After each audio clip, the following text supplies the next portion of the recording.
Buenas noches, bienvenidos al banquillo, gracias por estar con nosotros. Hoy vamos a hablar de la justicia en Honduras, de los últimos acontecimientos que están ahora mismo en la opinión pública. ¿Qué cambios deberán aplicarse para hablar de un verdadero proceso de adesentamiento? ¿Cómo están o deben orientarse más bien las discusiones sobre una eventual reforma al Código Penal y otras leyes secundarias en nuestro país, o pensar en función de una normativa totalmente nueva?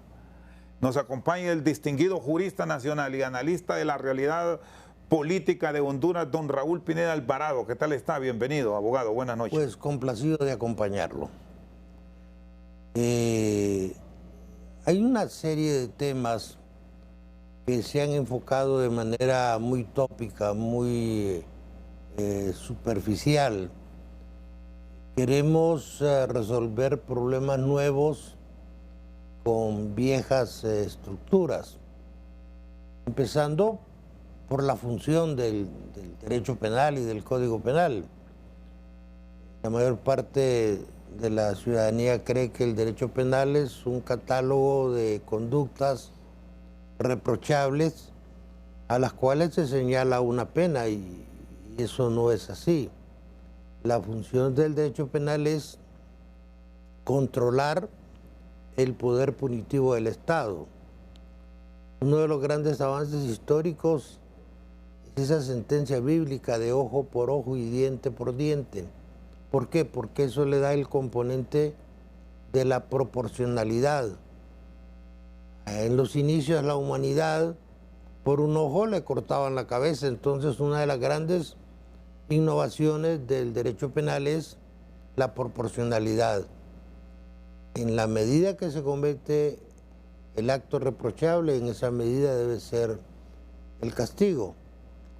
El problema de reprimir el delito, de combatir el delito, es un problema de la criminología, y usted no puede hacer un buen código penal si no tiene la ayuda de la criminología. ¿Por qué el derecho penal es tan dinámico y por qué en Honduras están empezando a dar unos cambios, tal vez con lentitud, pero cambios a los que hay que dar respuesta? Ninguna rama del derecho es tan compleja ni tan variable como el derecho penal. Este año se dio el caso de la muerte asistida de una psicóloga peruana que se llama Ana Estrada, 30 años conectada a un aparato respirador, con una gastroscopía que le permitía alimentarse de una manera muy traumática, con un sistema de respiración no natural,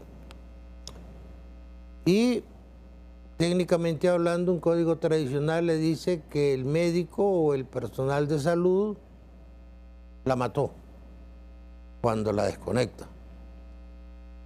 Pero la verdad, lo que hubo es una muerte piadosa asistida. Y la Corte Suprema de Perú declara en suspenso ese artículo del homicidio para el caso particular de la señora Ana Estrada, que este año logró que se autorizase al personal de salud darle muerte. Pero conforme que lo va a someter a una violación sexual por parte de otros presos. Eso nunca se hizo. Y ante la presión, ante la amenaza de tortura, el secuestrador dice: ¿dónde está el niño? Cuando van a rescatar el niño ya ha muerto, porque lo tenían en una caja enterrado con oxígeno, y se agotó el oxígeno. El Tribunal de Derechos Humanos de Europa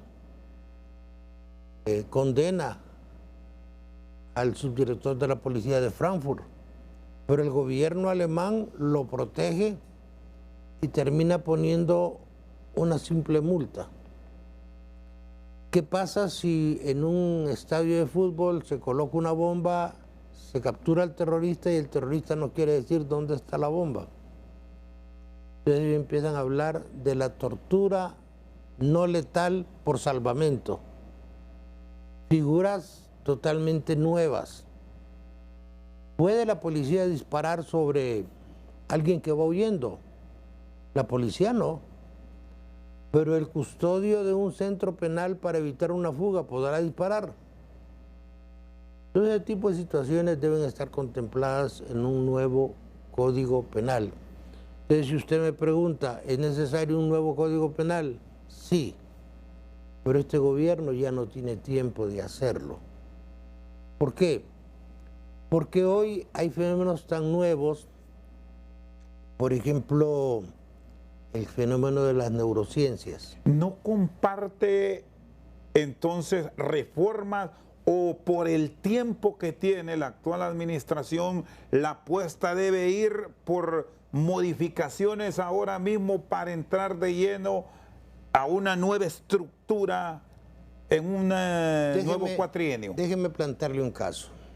Recién se acaba de presentar un requerimiento contra un funcionario que dicen que estafó al Estado de Honduras en la compra de unos vehículos de bomberos por 80 millones. La pena para esa persona por estafa es de 2 a 4 años. La gente no va a ir presa. Me está hablando del caso donde se señala a Leonel Ayala, el ex secretario de Gobernación. La pena por una estafa de 80 millones es de 2 a 4 años. Entonces, ¿qué corresponde hacer? En lo urgente, hacer las reformas, pero ir generando conciencia de la necesidad de hacer un nuevo Código Penal de acuerdo a la realidad del mundo. Vale decir, Honduras ha tenido 4 códigos penales, todos copias. El de 1898 es copia de 1870, el español. El de 1906 es copia de otro código chileno. Luego hubo un código que duró 34 años, el del 83, y este otro del 2019, que es totalmente anticientífico. ¿Por qué? Porque el derecho penal es la última ratio. La idea es que haya menos delitos en el catálogo de conductas sancionadas con una pena. Pero este código nos lo vendieron, abogado Pineda Alvarado, como lo máximo, que incluso juristas españoles llegaron y se quedaron aquí en Honduras por un tiempo determinado para tener una normativa penal de primer mundo, nos dijeron. Ese es otro problema. En el mundo del derecho penal hoy, los colombianos, los peruanos, los argentinos y los chilenos y los mexicanos son 5 países que están a la cabeza. Digamos, México tiene 22.000 estudiantes de criminología, que es la criminología, el instrumento con que se conoce el delito y se combate el delito. España tiene 2.000. Es tan complejo el estudio de la criminología que Francia no tiene una facultad de criminología y sus estudiantes van a Bélgica. Entonces, los problemas que tienen que resolver ustedes, primero, en Honduras no tenemos penalistas. Tenemos abogados que defienden casos penales, pero no hay penalistas. Segundo, tiene que abandonar esa dependencia de España. ¿Por qué? Porque España no se ha desarrollado mucho. Digamos, hasta 1975, una mujer no podía abrir una cuenta en un banco, no podía sacar un pasaporte, porque venían de una dictadura. No es precisamente una sociedad de avanzada, y nosotros tenemos que ver más al derecho penal americano. Es decir, no es un referente para esta área España. De hecho, yo tengo una nota del asesor que trajeron los españoles censurando las reformas que se le hicieron al nuevo código. Un nuevo código que usted evidentemente establece que es, tal vez no es el término muy científico, muy técnico, pero es un código de impunidad, es un código para que la gente tenga más facilidad en recuperar los bienes asegurados, para que los delitos como el de los 80 millones de la estafa sean tratados con mayor laxitud, y luego se presentan otras realidades para las cuales tenemos que irnos preparando. El caso de las neurociencias.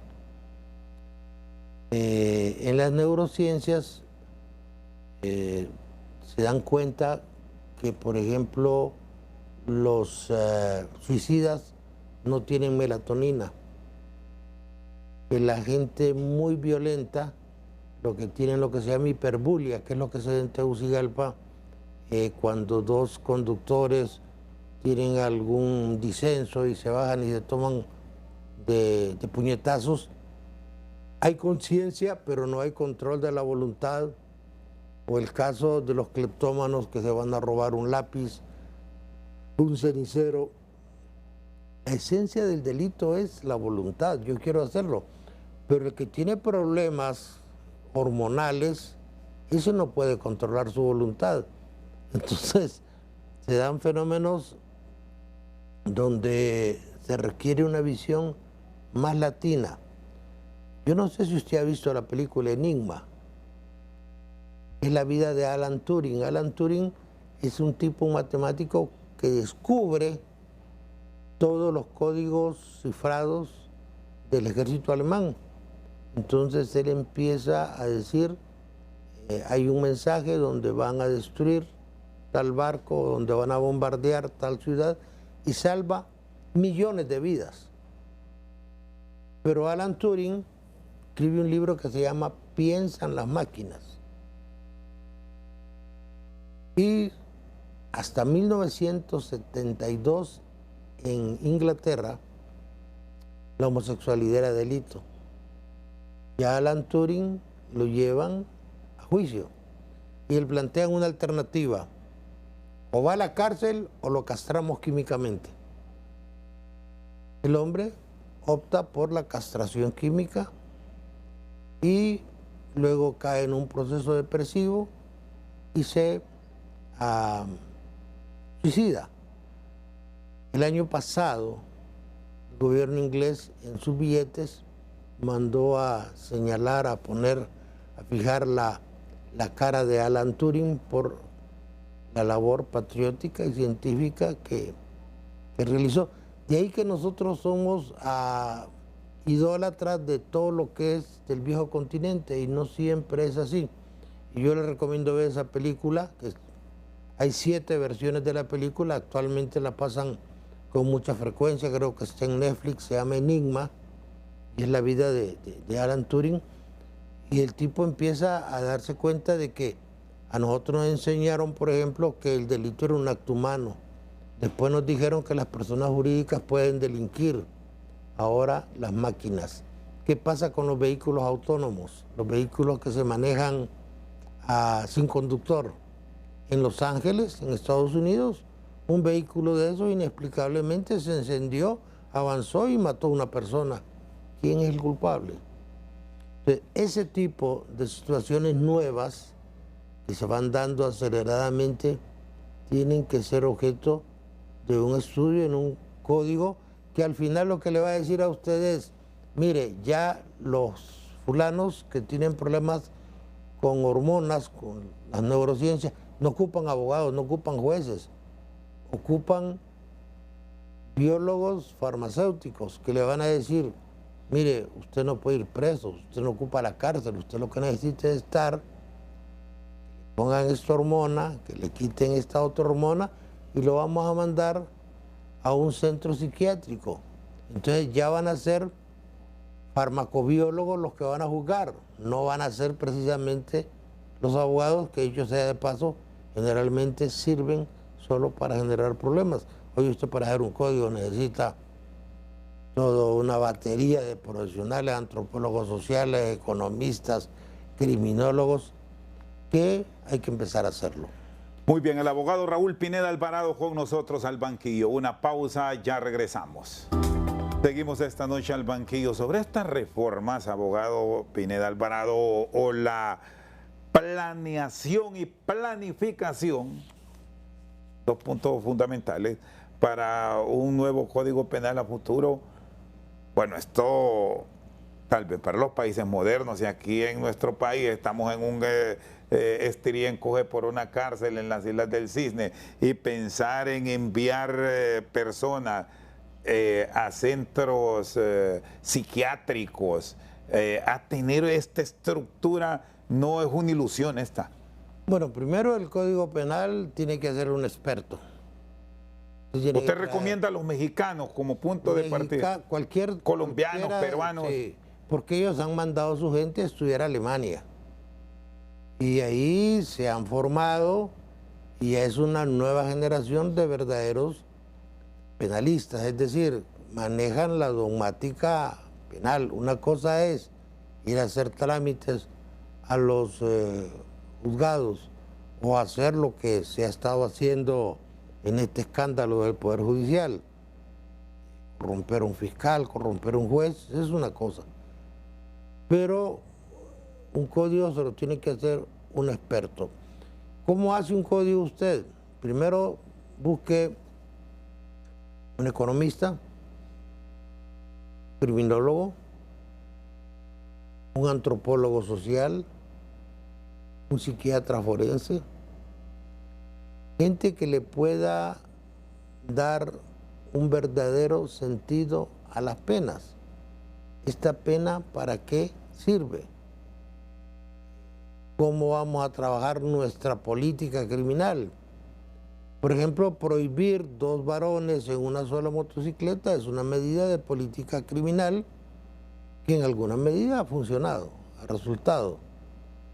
¿Cómo vertebra usted un sistema de seguridad democrática donde defina algunos conceptos? Primero, si va a ser extremadamente garantista o va a decir los derechos humanos son para los humanos, y el que hace pedazos a un niño después de violarlo, ese no es humano. Pero aquí, abogado Pineda Alvarado, también deberá involucrarse a la academia, a las universidades en la formación de estos profesionales, porque difícilmente habrá la capacidad en formar estos profesionales en otras universidades del mundo, o se pueden crear programas de intercambio para ir paso a paso.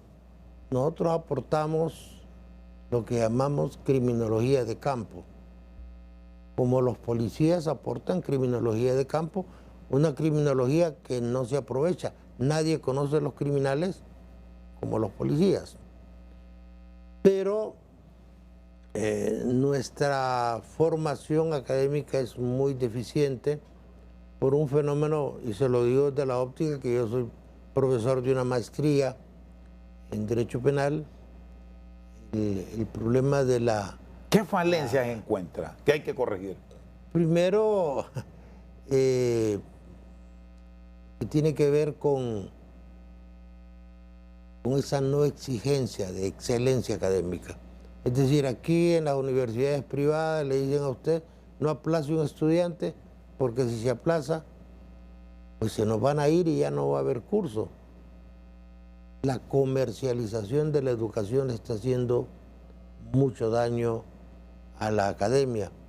Pero, ¿cómo hace un código? Mire, tiene que tener un técnico legislativo. Solo déjeme un momento aquí para dejar un concepto claro, porque me habla de la universidad privada, pero igual de pronto hasta en la pública se están cometiendo errores. Cuando apostamos a la excelencia recientemente y no sabemos si fue por un asunto hasta político, ¿sí? Las pruebas de aptitud académica, ahí les bajaron los porcentajes a ciertas carreras para permitir que llegaran más estudiantes bajo el argumento que la universidad debe ser abierta para todo el mundo, pero al final lo que formamos son profesionales sin la expertise necesaria para el desarrollo en determinada área. Yo no creo que la educación superior sea para todo el mundo. Usted aprende la naturaleza de un profesional, especialmente en este campo, con signos externos. Por ejemplo, Nosotros aquí acostumbramos en los artículos, en los códigos, artículo primero, no, lo correcto es artículo 1. Escribimos las leyes en futuro, no, se escriben en presente del modo indicativo. Es decir, y cuando usted hace un código, hace congresos, y por ejemplo, vamos a hacer un congreso para hablar del aborto. En Europa, en todos los países de Europa, hasta las 12 semanas, la mujer puede abortar libremente.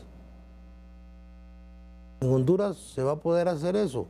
Entonces tiene que empezar a hacer congresos, mesas de estudio, propuestas, discusiones científicas, y no hacer lo que hacemos nosotros, que utilizamos la legislación facsimilar, copiamos. Usted me toca el tema del delito informático, muy complejo. Un fulano en Tegucigalpa delibera y decide a estafar a alguien por la vía informática, y el dinero lo depositan en Guatemala y lo recibe un fulano en México. ¿Cuál es el juez competente?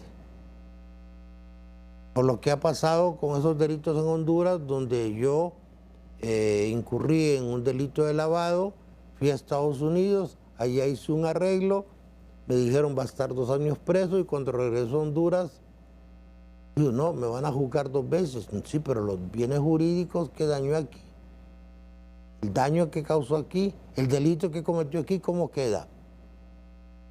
Ese tipo de temas tienen que ser objeto de grandes debates. Y cuando usted tiene las conclusiones de eso, lo plasma en un código. Pero un código para la gente, porque los abogados somos muy dados a hacer códigos para abogados, y nos gusta el principio indubio pro reo, el principio pro ter legem, el principio pro homine. Hacemos leyes para los abogados, y los abogados no hacemos buenas leyes, lamentablemente. Por eso la incorporación de profesionales de otras áreas del conocimiento terminan siendo fundamentales.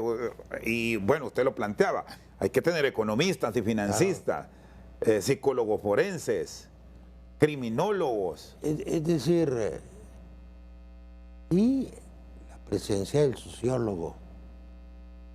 ¿Qué pasa con un niño que todos los días llega a su papá, bolo, y lo castiga?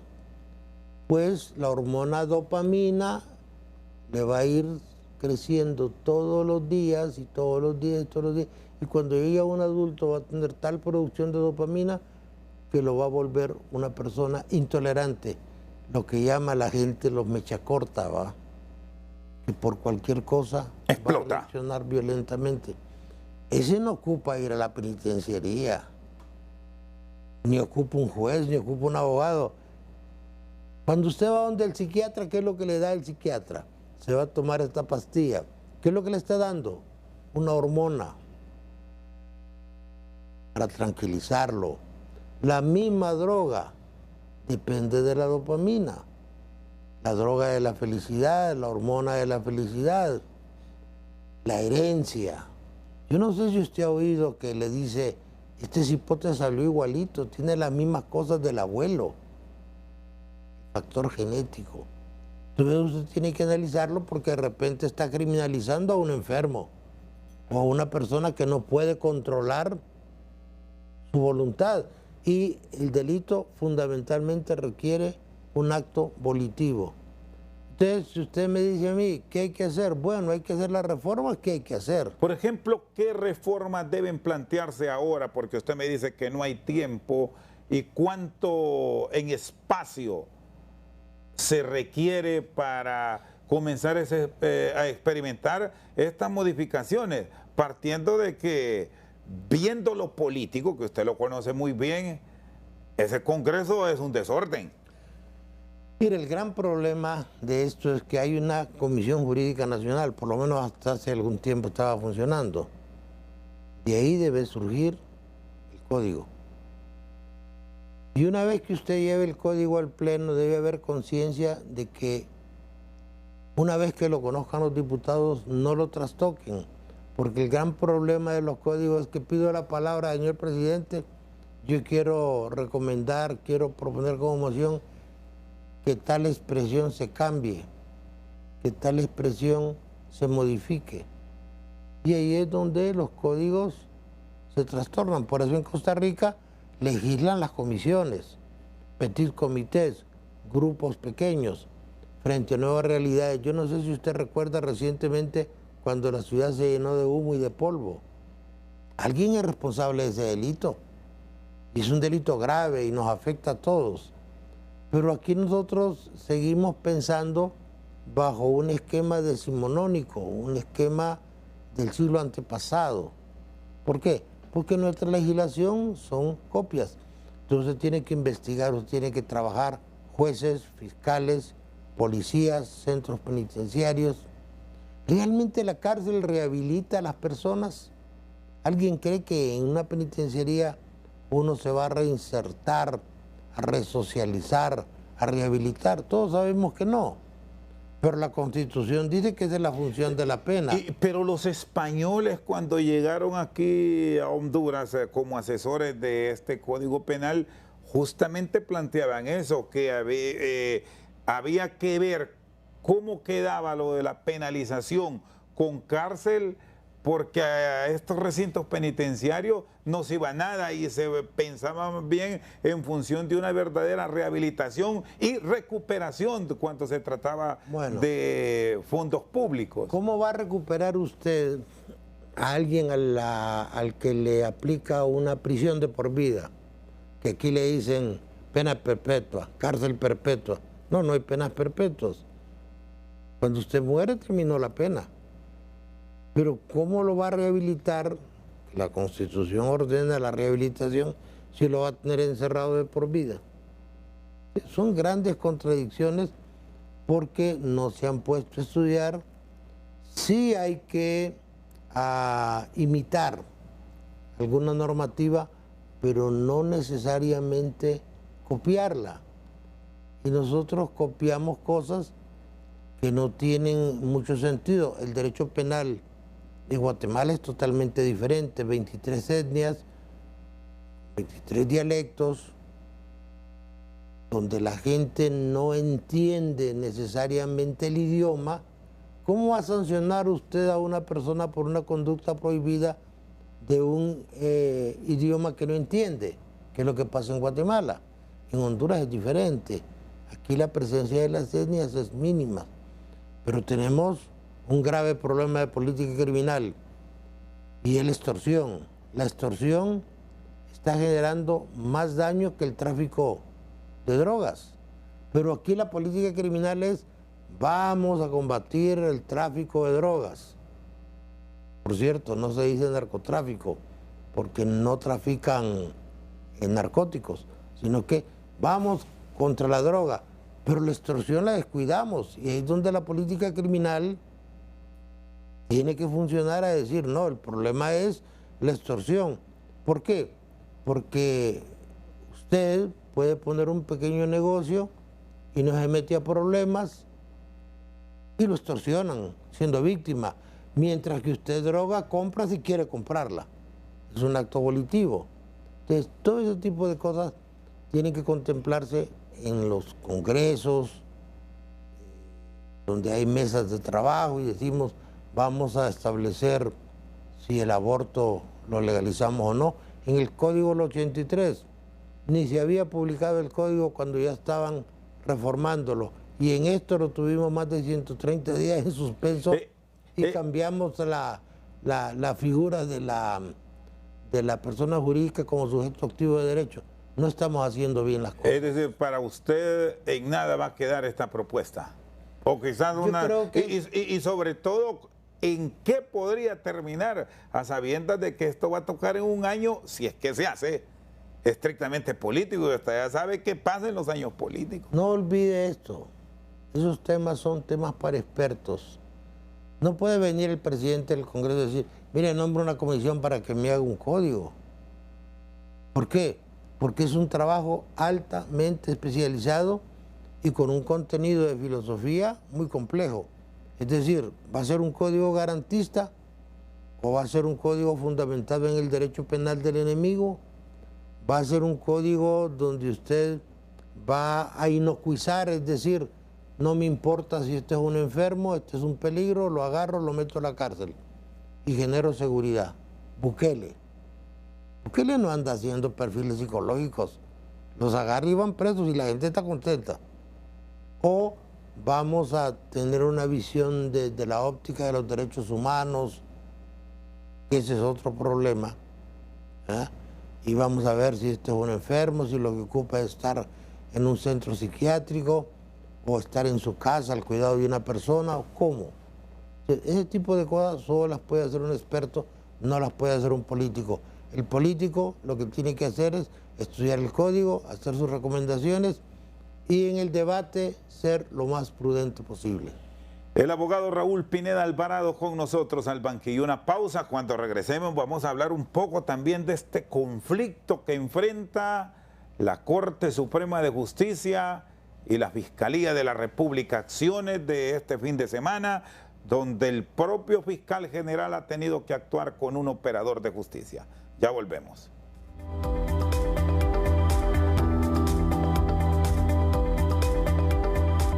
Seguimos al banquillo. Abogado Pineda, ¿qué cambios sí se pueden hacer para allá, para tratar de mejorar la aplicación de justicia en Honduras? La experiencia de muchos años me ha hecho reconocer algo que se llama fetichismo legal. Para toda crisis, para todo problema, hablamos de hacer una ley. Y eso no resuelve nada. O crear una comisión. Lo fundamental en esto es, la ley no es tan importante como la persona que va a aplicar la ley. El Poder Judicial siempre ha sido la cenicienta de la administración pública. Pero cuando se dan fenómenos nuevos como la politización o la judicialización de la justicia, donde cuando usted no puede ganar una elección, se va al Poder Judicial y vienen las grandes crisis como la que se avisó ahora en México, donde magistrados y jueces hoy van a ser electos como los diputados. Ya no va a haber un nombramiento selectivo en base a méritos, sino que el juez tendrá que ir a hacer campaña, el magistrado tendrá que ir a hacer campaña. Conste que en México el funcionario mejor pagado de toda la administración del Estado es precisamente el presidente de la Corte Suprema de Justicia. Vienen conflictos como el de Israel. Si no se hubiera dado el conflicto de Gaza, Netanyahu ya estuviera fuera. O lo que está pasando en México con el Poder Judicial y el Poder Ejecutivo. Entonces, esto deteriora al Poder Judicial porque queremos jueces amigos, no queremos jueces que realmente vayan a hacer una aplicación correcta de la justicia. Entonces nombramos comisiones donde cada quien va actuando en base a sus intereses. Y ahí es donde usted encuentra magistrados intelectual y moralmente muy modestos, a pesar de que hay excepciones. Pero gente que llega porque son amigos del político, semianalfabeta, ignorante y corrupto, que es el que los selecciona. Entonces, ¿qué es lo que hay que hacer? Bueno, un acto de autocrítica, de conciencia del que toma las decisiones y decir lo que en algún momento dijo Rafael Pineda Ponce: no podemos estar con una corte roja hoy y otra azul mañana. Pongamos algo que nos garantice que se va a aplicar la ley. Y se creó una junta nominadora que no sirvió para nada. ¿Por qué? Porque se contaminó. Los políticos manipularon primero en el Congreso y después se manipula la Junta. ¿Y cómo entonces debe ser la apuesta para mejorar? Porque de eso se trata, de ir adecentando. Yo recuerdo, a propósito que mencionó al profesor Pineda Ponce, no sé si usted participó en la redacción o asesoró en el tema del Consejo de la Judicatura, y ya sabemos que también ese proceso para mejorar la aplicación de justicia se terminó politizando.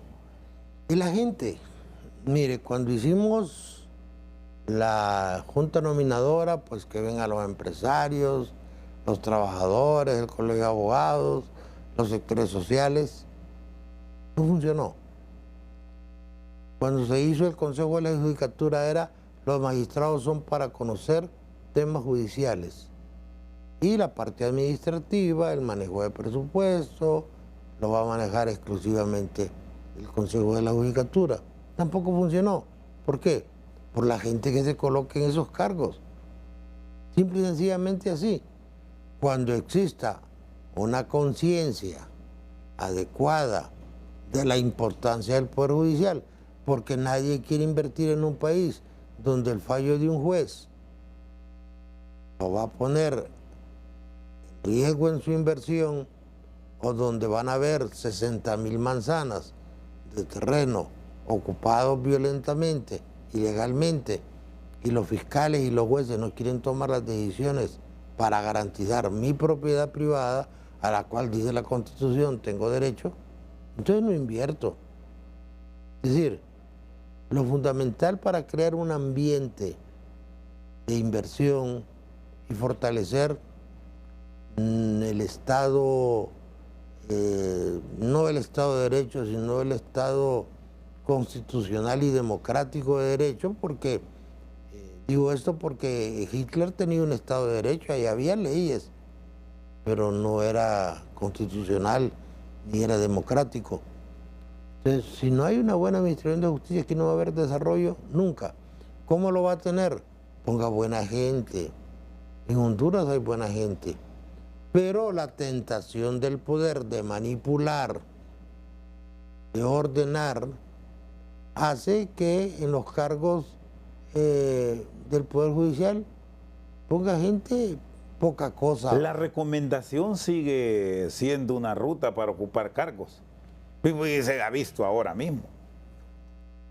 Y más bien se ha sofisticado en la Corte anterior, pero un sistema nacional a través de los jueces de competencia nacional, donde realmente los juicios que generaban más recursos eran controlados por un grupo de abogados, que por cierto en este momento se ven desplazados por una nueva generación de abogados que generan escándalos como el que estamos conociendo y que deriva en una especie de forcejeo entre la Corte y el Ministerio Público. Si no hay una vertebración, Corte, Policía, Ministerio Público y penales, la cosa no camina. Entonces, ¿qué sucede? El régimen de autodefensa, la gente acude a los sicarios, la gente acude a los grandes medios de comunicación, la gente acude a la amenaza, la gente acude al pandillero para que resuelva un problema que le debería resolver el Estado. Entonces, bajo ese esquema, la solución es pongan gente buena. ¿Y qué va a pasar, advierte usted, con este proceso de intervención ahora a los juzgados con competencia nacional, de donde el propio fiscal general de la República se vio obligado a actuar por el uso indebido de su nombre, y que concluye con la detención de un juez que estaba extorsionando a un testigo protegido? Mire, dicen los corifeos de la Iglesia Católica que lo más malo del pecado es el escándalo. Todos los que vivimos de la profesión, con un matiz o con otro, sabemos quiénes son los corruptos y dónde están, compadre. Eso lo sabe cualquier abogado que llegue cotidianamente a los tribunales. Nombrar intervenciones, nombrar comisiones, sacar unos empleados de segunda categoría, presentándolos como una garantía de una correcta administración de justicia, es ridículo, ¿va? Es decir, sí se sabe quiénes son, sí se sabe cómo operan, sí se sabe quién mueve la cuna, ¿va? ¿Y ha habido alguna mejoría? Sí, sí ha habido alguna ligera mejoría comparado con lo que había antes. Y antes hubo jueces que se prestaban a servir de emisarios para negociar juicios. O jueces vinculados directamente al crimen organizado. ¿Y ya salieron o siguen? Algunos están. Pero es fácil averiguarlo, solo es establecer cuál es el patrimonio económico de un juez, con los sueldos que se ganan, ¿verdad? Y empezar a estimular al juez honrado, porque aquí el juez honrado tiene muy pocas posibilidades de tener algún privilegio o algún incentivo que lo haga destacar y que nos haga valorar que es correcto y es bueno y es ventajoso ser un juez honrado. ¿Y este mensaje que manda el fiscal general puede hacer pensar en el actuar a muchos de estos operadores de justicia, abogado? Yo creo que sí. O se van a hundir todos. Porque va a llegar un momento en que van a decir que se vayan todos. Porque si de esto no hay una aclaración y no hay consecuencias, entonces que se vaya a la corte y que se vaya el fiscal. En Argentina pasó eso, que se vayan todos.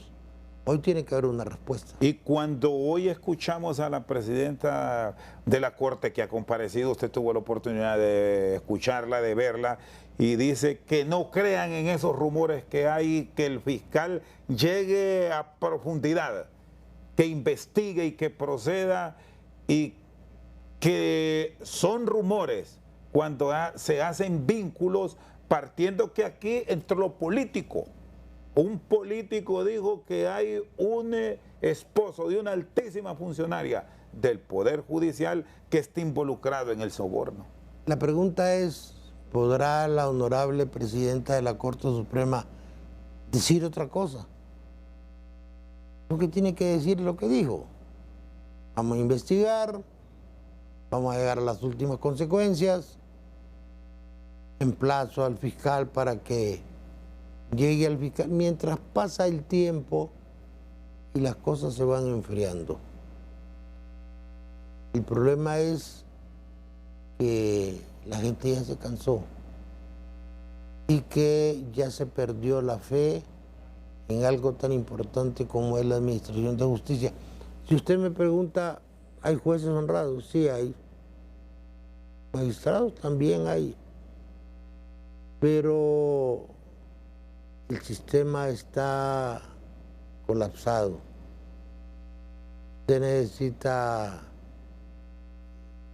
personas con integridad, personas que vean en el ejercicio de la labor de justicia una especie de apostolado. ¿Se imagina el poder de un juez que le puede decir a un Juan Orlando Hernández, usted va a estar 45 años preso? O a cualquier ciudadano hondureño, un juez le puede decir 20 años preso, aunque sea inocente. Ese tipo de poder es un poder que prácticamente es un poder divino y que aquí valoramos de manera muy frívola, muy superficial. Yo lo que siento es que desconocer que las cosas andan mal sería un error. Hay que buscarles una salida, actuar con prudencia, no tomar partido, pero sí exigir con firmeza que se llegue hasta el fondo del asunto. Raúl Pineda Alvarado con nosotros al banquillo. Pausa, ya regresamos. Seguimos al banquillo con el abogado Raúl Pineda Alvarado. Tras este último acontecimiento y las acciones del Poder Judicial encabezado por su presidenta, ¿cómo deben plantearse los nombramientos? Y los nombramientos a todo nivel dentro del aparato de justicia, hablando de jueces y magistrados, incluso de miembros de la policía, porque son parte de ese cuerpo de actuación, y los fiscales. Aquí el fiscal mandó un mensaje Abogado Pineda, ¿qué conceptos tiene? Bueno, hay muchas cosas que hacer.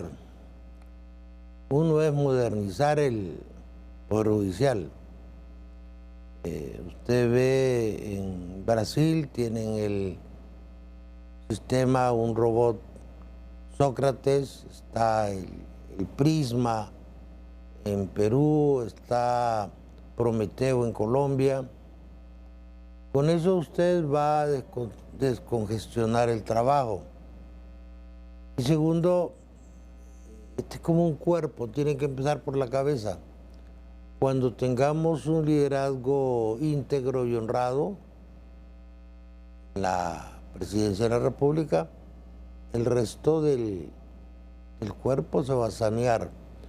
Creo que por la ruta que van, el Congreso va a tener que intervenir y nombrar una comisión de alto nivel a efecto de sacrificar a quien haya que sacrificar si hay una relación espuria, incorrecta o de corrupción. Pero eso de volver la cara para otro lado y soslayar un problema tan grave como el que hoy se debate, problemas de corrupción en la policía, problemas de corrupción en el Poder Judicial, no es la mejor salida de los políticos. Creo que el país tiene una salida. La salida es ponga gente capaz y honrada en los cargos, estimúlelos adecuadamente. Y eso va a pasar, pues yo lo veo difícil porque pareciera que los valores de la clase política en Honduras se han invertido y hemos abandonado lo que deberíamos tener, que es una especie de visión cristiana de la política. Y pueden venir lo que en su momento, yo recuerdo a nivel de las Fuerzas Armadas, llamaban remesones cuando se producen cambios. Vamos para allá observando lo que tenemos como registro hoy en día. Miren, en Honduras vivimos de la idolatría del evento electoral. Queremos amigos en el Poder Judicial que nos ayuden a inhabilitar al candidato que se nos opone o a soslayar las limitaciones legales del candidato que nosotros estamos patrocinando. Los políticos quieren jueces amigos, si es posible serviles, obsequiosos. No quieren jueces honrados. Cuando los políticos quieran jueces íntegros, honrados, respetables, como en algún momento en el pasado los tuvimos, las cosas van a cambiar. Pero para eso hay que cambiar, insisto, desde la cabeza para el resto del cuerpo, que pueda irradiar ese modelo de integridad que nos ponga a pensar en un país muy pobre, pero que puede tener cosas buenas. Yo no veo por qué Honduras no puede tener un extraordinario sistema de justicia como lo tiene Uruguay o como lo tiene Costa Rica. ¿Y cómo debe ser el actuar de esta comisión si finalmente entra en un proceso de investigación ante esto que ha pasado en la Corte? Porque si bien hablan de procesos de cambio, muchos de algunos cargos, si no se lleva la recomendación, no pasa. Y muchas veces se aparta al capaz y al recto por la nota. Sí, pero es la idolatría del evento electoral, el afán de controlar, el afán de tener influencia. No es nuevo, ya antes se han nombrado comisiones para investigar actos incorrectos de la Corte y al final todo ha pasado sin que pase nada. Recuerdo que a un presidente de la Corte lo destituyó el Congreso. Hoy ya no se podrían dar a situaciones, pero la gente quiere la verdad y hay que repetir esa frase de la Biblia: ojalá que conozcan la verdad, porque la verdad es la que nos va a hacer libres. Ya el momento de hacer las cosas bien ha llegado. Ya el momento de estimular al bueno y castigar al malo ha llegado. Mientras eso no suceda, entonces el país va a vivir un régimen de autodefensa donde la institucionalidad no va a valer nada y donde cada vez nos vamos a ir sumiendo más en niveles de pobreza que nunca antes hemos conocido. ¿Visualiza que habrá sacrificados en este cambio? Yo creo que se va a tratar de sacrificar, ya para ponerle una nota refrescante a esto, algún felino doméstico, algún gato, algún pequeño, pero los compromisos son tan grandes que aquel que esté libre de pecado y arroje la primera piedra va a ser bien difícil de encontrar en el escenario actual. Muy bien, el abogado Raúl Pineda Alvarado, muchas gracias por habernos acompañado. Gracias a usted por la invitación. Hoy en Al Banquillo hablando de la situación actual que tenemos en la justicia de nuestro país. Por su sintonía, muchas gracias.